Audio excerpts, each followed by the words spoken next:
Aujourd'hui, nous partons à la découverte d'un projet monumental qui va transformer le quotidien de millions d'Abidjanais, le bus rapide transit, le BRT d'Abidjan.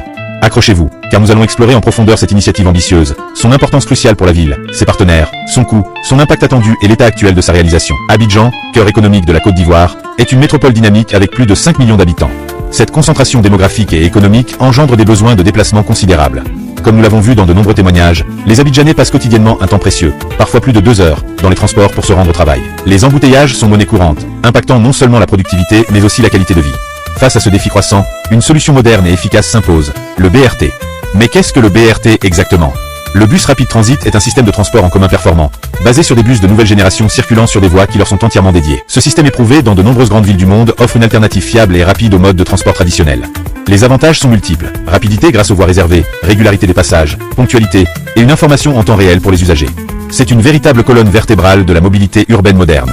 La première ligne du BRT d'Abidjan reliera Yopougon à l'ouest et Bingerville à l'est, s'étendant sur environ 20 km. Ce tracé stratégique traversera des quartiers clés tels que le 4e pont d'Abidjan, Atekoubé, Adjamé, Le Plateau, Cocody et bien sûr, Bingerville. Le projet prévoit la construction de 21 stations modernes, 2 dépôts pour les bus, et 10 pôles d'échange multimodaux pour faciliter les correspondances avec d'autres modes de transport. Un point crucial est l'interface prévue avec la ligne 1 du métro à la station d'Adjamé-Mairie, créant une synergie entre les différents réseaux de transport. Les voies du BRT, situées au centre du corridor, seront physiquement séparées du trafic général pour garantir fluidité et sécurité. Pour assurer un service de qualité, le BRT sera doté d'une flotte de bus électriques, articulés et climatisés. Ces véhicules modernes auront une capacité d'environ 150 passagers chacun. L'objectif est ambitieux, transporter près de 500 000 voyageurs par jour. Imaginez le gain de temps. Le trajet entre Yaoséi à Yopougon et Bingerville sera réduit à seulement 45 minutes, permettant de rallier le plateau en 30 minutes maximum. Un projet d'une telle envergure nécessite des investissements importants et des partenaires solides. Bien que le coût exact puisse évoluer, les estimations initiales se chiffrent en centaines de milliards de francs CFA. Ce financement est rendu possible grâce à la contribution de l'État de Côte d'Ivoire et au soutien de partenaires techniques et financiers internationaux. Parmi eux, on retrouve des institutions comme la Banque mondiale, l'Agence française de développement, AFD, et potentiellement d'autres acteurs clés du développement. Ces partenariats sont essentiels pour la réalisation et la pérennisation de ce projet structurant. L'impact du BRT sur Abidjan est potentiellement immense. Sur le plan de la mobilité, il offrira une alternative de transport rapide, fiable et confortable pour des centaines de milliers de personnes. La réduction des temps de trajet aura des répercussions positives sur la productivité, l'accès à l'emploi, à l'éducation et aux services. Sur le plan économique, une meilleure fluidité du trafic favorisera les échanges et l'attractivité de la ville. Sur le plan environnemental, l'utilisation de bus électriques contribuera à la réduction des émissions de gaz à effet de serre et à l'amélioration de la qualité de l'air. C'est un véritable catalyseur de développement urbain durable. Il est important de souligner que ce projet ne se fait pas au détriment du secteur artisanal des transports. Au contraire, des mesures d'accompagnement sont prévues pour les minibus BACA et les taxis communaux. Ces mesures comprennent des programmes d'alphabétisation, une aide à la protection sociale, des primes à la casse et des garanties pour le renouvellement de leurs véhicules. L'objectif est d'intégrer et de moderniser l'ensemble du système de transport urbain, créant ainsi un écosystème plus efficace et professionnel. Alors, où en est la réalisation de ce projet tant attendu? Le lancement des travaux de la ligne BRT Yopougon-Bingerville ont officiellement été lancés le 10 juillet 2024. Entré en vigueur le 13 février 2020 avec un montant initial de 234,6 milliards de francs CFA consacré à la réalisation des infrastructures, le projet attend à terme une contribution d'environ 76,9 milliards de francs CFA du secteur privé pour le financement de l'exploitation de la ligne, notamment le matériel roulant et la viétique. Le BRT dont nous lançons aujourd'hui les travaux comporte 2 principales sections. La flotte sera composée de 12 articulés de 18 mètres avec une capacité de 160 passagers, ce qui accroîtra le nombre de passagers transportés. Des bus électriques pour prendre en compte les questions environnementales. Et enfin une fréquentation journalière de 500 000 passagers qui augmentera l'offre publique de transport. Et les travaux qui sont lancés aujourd'hui auront une durée de 36 mois. La ligne de BRT sera exploitée par un opérateur privé dans le cadre d'une convention. Nous pouvons observer l'activité sur différents tronçons du tracé, avec des travaux de terrassement, de construction des voies réservées et des fondations des futures stations. Le projet de mobilité urbaine d'Abidjan, PMUA, est en charge de la supervision et de la coordination de ce chantier colossal. Des équipes d'ingénieurs, de techniciens et d'ouvriers sont mobilisés pour mener à bien ce projet dans les délais prévus, avec un horizon d'achèvement fixé à 2027. Bien sûr, des défis peuvent survenir, mais la dynamique est lancée. Comme vous pouvez le voir sur ces récentes images en date du 1er mai 2025, avec la construction des ouvrages d'art et la préparation du terre-plein central à recevoir le tracé du BRT le long du tronçon Yaoséi, poste de péage du 4e pont d'Abidjan. Appréciez.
Le BRT n'est pas qu'une simple ligne de bus. Il représente une vision pour l'avenir de la mobilité à Abidjan. Il s'inscrit dans une stratégie globale visant à mettre en place des services de transport complémentaires et interconnectés, incluant la Sotra, le métro d'Abidjan et le transport lagunaire. Moderniser le système de transport public dans son ensemble est essentiel pour répondre aux besoins d'une métropole en pleine croissance et pour améliorer la qualité de vie de ses habitants. Le BRT est une pierre angulaire de cette transformation. Le BRT d'Abidjan est bien plus qu'un projet de transport, c'est un investissement dans l'avenir de la ville, dans la qualité de vie de ses habitants et dans son développement économique. Suivre son avancée est crucial pour comprendre les mutations profondes qui s'opèrent dans la capitale économique ivoirienne. Alors, qu'attendez-vous pour faire partie de cette transformation? Abonnez-vous à la chaîne Félix Olaogun pour ne rien manquer des prochaines étapes de ce projet passionnant et pour découvrir d'autres initiatives qui façonnent l'Abidjan de demain. N'hésitez pas à liker cette vidéo si elle vous a intéressé, à la commenter pour partager vos impressions et à la partager avec vos amis et votre famille pour que l'information atteigne le plus grand nombre. Ensemble, suivons de près cette révolution de la mobilité.